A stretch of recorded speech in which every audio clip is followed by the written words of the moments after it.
دستام خونکی فراتو حس کرد، دارم آتیش میگیرم ای آقا.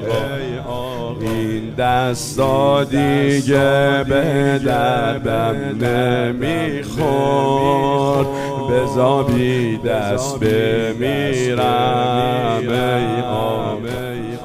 تب آتش به یادم افتاد، همین که پای آب رسیدم، تو موجای فرات لبای علی اصغر تو دیدم.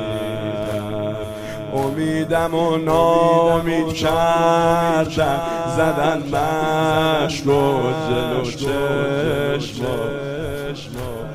زیر لبم با خودم گفتم دیگه چشمامو نمی‌بینم.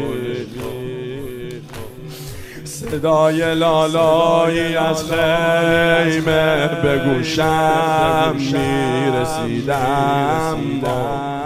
من متحیر شده بودم چجور خیمه